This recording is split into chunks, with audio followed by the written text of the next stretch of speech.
joining us live. I want to go to London now because it's only 48 days until Donald Trump's inauguration in Washington. And I'll bet that Kevin Rudd's anxiously counting down the days, of course, because he's desperate to cling to his job as US ambassador.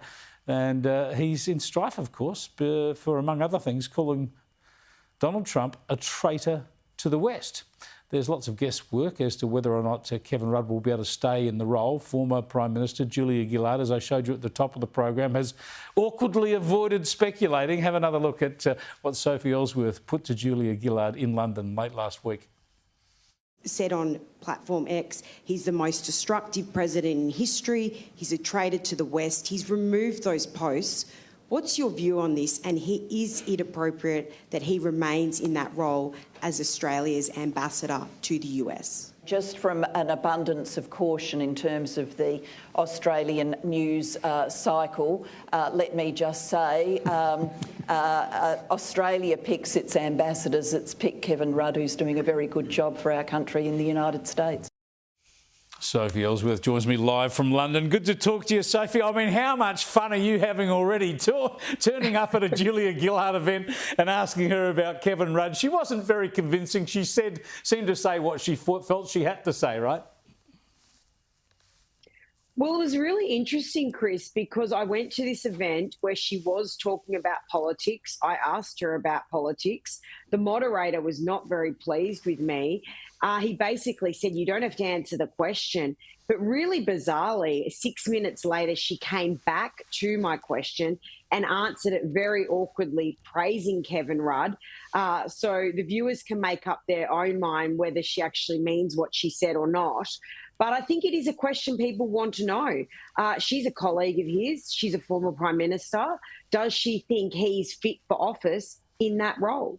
Well, she's on the record as saying that he was an absolutely shambolic and chaotic as a Prime Minister. So presumably he would be pretty chaotic as an ambassador. That's the only judgment we can take. But yeah, fascinating. Great that you tracked her down and put that question to her, because this issue is not going away just yet.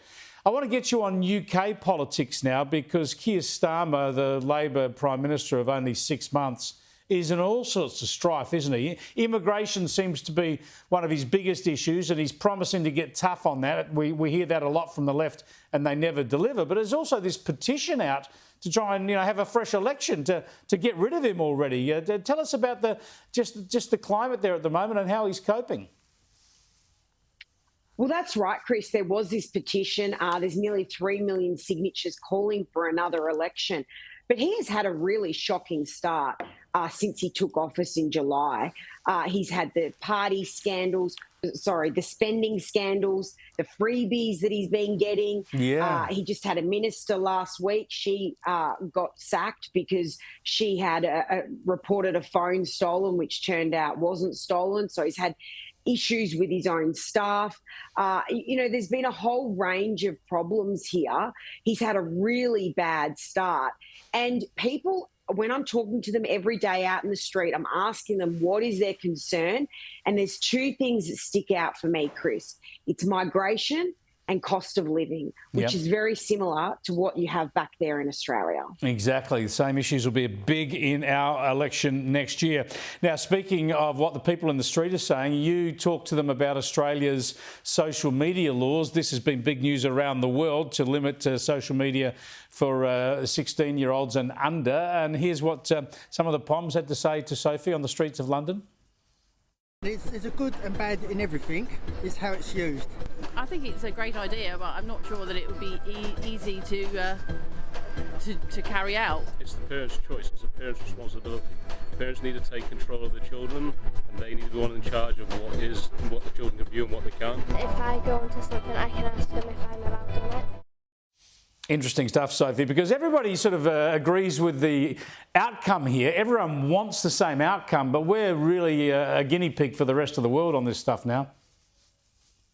Absolutely, Chris. And it really was a divide. A lot of people supporting it here in the UK, saying it's good that there's a ban for under 16. Others saying, no, it's up to the parent's choice. I spoke to one parent here, Ellen Room, whose son actually died in what she believes was an online challenge that went wrong. He was 14 years old. He died 2 years ago. She's trying to access what he was viewing in the lead up to his death, and she cannot get that information from the tech companies. So there are big issues here with social media usage in the UK and beyond through Europe, but there are a lot of people watching Australia closely and in support of the move that they have made. Yeah, and presumably the social media companies would have that information. It's just about whether or not they're prepared to share it. So it's a fascinating issue. Thanks for joining us, Sophie. Great stuff. Sophie Elsworth there, kicking goals already in the UK for News Corp.